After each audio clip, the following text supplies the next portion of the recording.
नमस्कार, स्वागत है। भोज के शासक कृतवर्मा ने अर्जुन को 10 बाणों से घायल कर दिया, लेकिन अर्जुन ने तुरंत 100 बाणों से जवाबी हमला किया। इसके बाद 3 और बाणों ने कृतवर्मा को स्तब्ध कर दिया। हंसते हुए कृतवर्मा ने अर्जुन और कृष्ण दोनों पर 25-25 बाणों से प्रहार किया। तब अर्जुन ने कृतवर्मा का धनुष काट दिया और उसे 21 बाणों से घायल कर दिया। इसके बावजूद कृतवर्मा ने दूसरा धनुष उठाया और अर्जुन पर फिर से प्रहार किया। यह देखकर कृष्ण ने अर्जुन से आग्रह किया, कृतवर्मा पर कोई दया मत दिखाओ, किसी भी रिश्ते की परवाह किए बिना उसे कुचल दो और मार डालो। इस बीच कृतवर्मा ने उत्तमौजा का सामना किया, जो अर्जुन के रथ के पहियों की रक्षा कर रहे थे। कृतवर्मा ने तीखे बाणों से उन पर वार किया और युद्धामन्यु को 3 तथा उत्तमौजा को 4 बाणों से घायल कर दिया। युद्धामन्यु और उत्तमौजा ने कृतवर्मा को 10-10 बाणों से घायल कर दिया और उसके ध्वज तथा धनुष को काट डाला। क्रोधित होकर कृतवर्मा ने दूसरा धनुष उठाया और दोनों राजकुमारों को बाणों से ढककर निहत्था कर दिया। नए धनुष उठाने के बावजूद दोनों राजकुमारों को आगे बढ़ने में संघर्ष करना पड़ा, क्योंकि कृतवर्मा ने उनका कड़ा विरोध किया।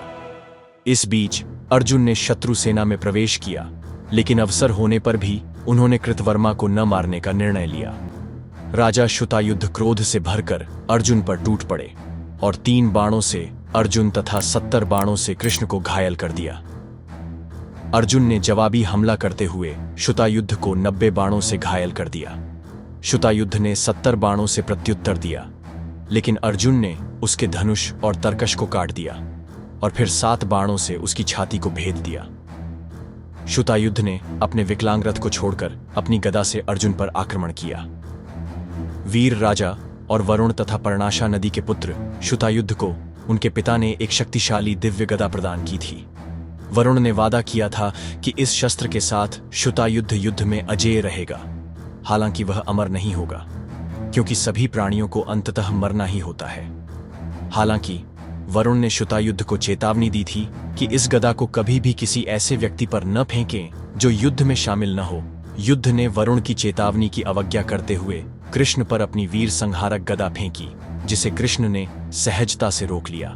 जैसा कि भविष्यवाणी की गई थी, गदा शुत्रायु युद्ध पर हमला करने के लिए लौट आई, जिससे वह तुरंत मारा गया। एक गैर लड़ाकू पर हमला करने के कारण वह अपने ही हथियार से मारा गया। शुत्रायु युद्ध की मृत्यु देखकर सैनिक सदमे में चिल्लाने लगे। जैसे ही वह गिरा, शुत्रायु युद्ध कुछ देर के लिए हवा में एक टूटे हुए शक्तिशाली पेड़ की तरह चमका और उसकी मृत्यु के कारण सेना तथा योद्धा डर के मारे भाग गए। कंबोज के शासक के पुत्र बहादुर सुदक्षिण ने अर्जुन पर हमला किया, जिसे अर्जुन ने 7 तीरों से घायल कर दिया। सुदक्षिण ने जवाबी कार्रवाई करते हुए अर्जुन और कृष्ण को कई बाणों से घायल कर दिया। तब अर्जुन ने तीखे बाणों से सुदक्षिण के धनुष और ध्वज को काट डाला। क्रोध में आकर सुदक्षिण ने अर्जुन पर एक धधकता हुआ लोहे का तीर फेंका, जिससे अर्जुन गंभीर रूप से घायल हो गया। यद्यपि अर्जुन क्षण भर के लिए स्तब्ध रह गया, फिर भी उसने शीघ्र ही स्वयं को संभाल लिया और बाणों की बौछार से सुदक्षिण के रथ को नष्ट कर दिया तथा उसकी छाती में छेद कर दिया। सुदक्षिण और शुत्रायु युद्ध के पतन के बाद धृतराष्ट्र के योद्धा क्रोधित होकर अर्जुन पर टूट पड़े। अभिशास, शूरसेन, शिबिस और वासातिस ने उस पर तीरों से हमला किया, लेकिन अर्जुन ने तेजी से उनमें से 600 को मार डाला, जिससे बाकी सैनिक भाग खड़े हुए। वे पुनः एकत्रित हुए, किंतु अर्जुन ने उन्हें फिर से परास्त कर दिया, जिससे युद्ध का मैदान कटे हुए सिर और अंगों से भर गया और कौवे व गिद्ध वहां मंडराने लगे। इस नरसंहार से क्रोधित शुतायुष और अच्युतायुष ने अर्जुन पर हमला किया, जिससे वह मूर्छित हो गया और कृष्ण चिंतित हो उठे। इसी बीच अच्युतायुष ने अर्जुन को एक तेज भाले से घायल कर दिया, जिससे उसकी हालत खराब हो गई।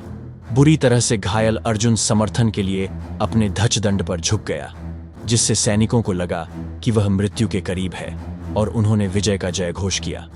व्यथित कृष्ण ने सुखदायक शब्दों से अर्जुन को सांत्वना दी। इसके बाद शुतायुष और अच्युतायुष ने अपने सटीक निशाने से बाणों की वर्षा कर दी, जिससे अर्जुन, कृष्ण और उनका रथ बुरी तरह प्रभावित हुआ। धीरे धीरे अर्जुन होश में आया और उसने शक्र अस्त्र का प्रयोग किया। अर्जुन ने शुतायुष और अच्युतायुष पर हजारों बाण छोड़े और कुशलतापूर्वक उनके तीरों का सामना किया। इसके पश्चात वह युद्ध के मैदान में अन्य योद्धाओं का सामना करते हुए आगे बढ़ा। उनके बाणों के हमले से शीघ्र ही श्रुतायुष और अच्युतायुष के सिर धड़ से अलग हो गए, जिससे वे हवा से गिरे पेड़ों की तरह धरती पर आ गिरे। उनकी मौतें समुद्र को सूखते देखने जितनी ही चौंकाने वाली थीं। फिर अर्जुन पर आक्रमण करने के लिए और योद्धा आगे बढ़े, किंतु त्वरित और उग्र प्रतिक्रिया में अर्जुन ने उन दोनों को सीधे बाणों से यम के निवास पर भेज दिया। कुरु योद्धा अर्जुन के सामने शक्तिहीन थे, जो कमल से भरी झील को हिलाने वाले हाथी की तरह धृतराष्ट्र के सैनिकों को तबाह करता रहा। दुर्योधन के आग्रह पर कलिंगों के शासक के नेतृत्व में राजाओं के साथ अंग के हजारों क्रोधित हाथी सवारों ने अपने विशाल हाथियों के साथ अर्जुन को घेर लिया, किंतु अर्जुन ने अपने गांडीव का उपयोग करते हुए तेजी से आगे बढ़ रहे योद्धाओं के सिर काट दिए और उन्हें टुकड़े टुकड़े कर दिया। युद्ध का मैदान गिरे हुए सिरों, भुजाओं और खून से लथपथ हाथियों के भयानक दृश्य में बदल गया। हजारों बाणों से बिंधे हुए हाथी रक्त रंजित पर्वतों के समान प्रतीत हो रहे थे। कई योद्धाओं और मलेच्छों ने भयंकर और कुशलता से अर्जुन पर तीरों की बौछार कर दी, लेकिन उसने तीव्र जवाबी कार्रवाई की, जिससे तीरों की बारिश होने लगी और आकाश में अंधेरा छा गया। उसके लगातार हमले से मलेच्छ मारे गए और बचे हुए भयभीत योद्धा तितर बितर होकर भाग खड़े हुए। अर्जुन के तीखे बाणों से गिरे हुए हाथियों, घोड़ों और मलेच्छ सवारों का खून कौवे, भेड़िए और कंक बड़े चाव से पीने लगे।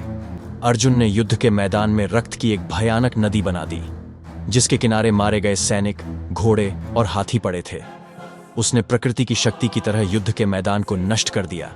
6000 घुड़सवारों और 1000 क्षत्रियों को मौत के घाट उतार दिया। हजारों हाथियों को मारकर वह उन्हें बिजली से गिरी पहाड़ियों की तरह धराशायी कर चुका था। अर्जुन ने पूरे मैदान में घोड़ों, योद्धाओं और हाथियों का संहार कर दिया, मानो एक अजेय आग घने जंगल को भस्म कर रही हो। अपने बाणों से उसने रथों को खाली कर दिया और पृथ्वी को शवों से ढक दिया, जिससे अराजकता और विनाश का दृश्य उत्पन्न हो गया। क्रोधित और शक्तिशाली अर्जुन ने युद्ध के मैदान को रक्त से भर दिया।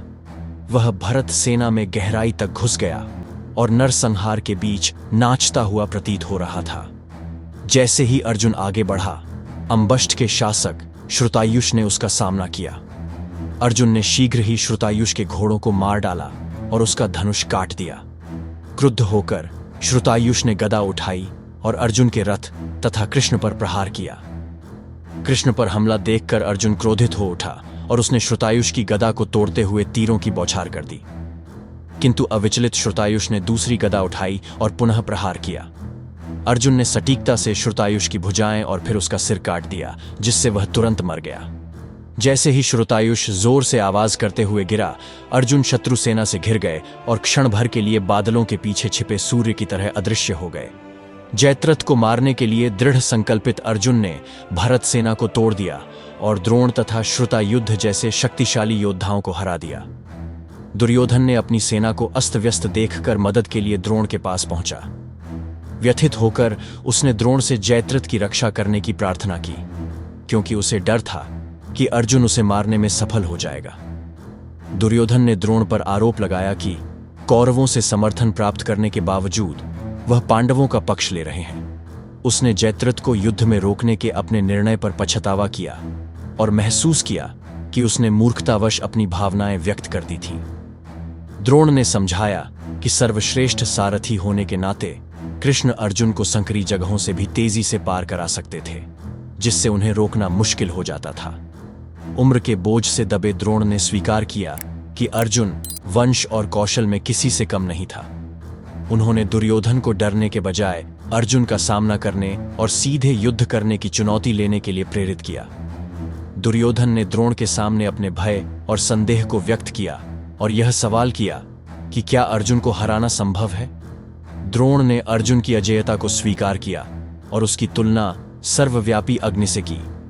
असहाय महसूस करते हुए और द्रोण पर निर्भर होकर दुर्योधन ने उनसे अपनी प्रतिष्ठा की रक्षा करने की प्रार्थना की, यह स्वीकार करते हुए कि अकेले अर्जुन से मुकाबला करना कठिन होगा। द्रोण ने दुर्योधन के लिए एक स्वर्ण कवच तैयार किया। उन्होंने उसे पवित्र मंत्रों से अभिमंत्रित कर उसे हथियारों से अजेय बना दिया। द्रोण ने समझाया कि यह कवच वही था जिसे दिव्य शिल्पकार त्वष्टा ने दुर्जेय असुर वृत्र के विरुद्ध युद्ध में इंद्र की रक्षा के लिए बनाया था। इस कवच के साथ द्रोण ने दुर्योधन को आश्वासन दिया कि अर्जुन और कृष्ण भी उसे युद्ध में क्षति नहीं पहुंचा सकेंगे। कुरुपुत्र को बाली की अजेय प्रगति के समान विशाल समुद्र की तरह बढ़ते हुए देखकर धृतराष्ट्र की सेना में जोरदार हाहाकार मच गया। इस एपिसोड को देखने के लिए आपका धन्यवाद। अगर आपको यह एपिसोड पसंद आया तो कृपया इसे लाइक करें, शेयर करें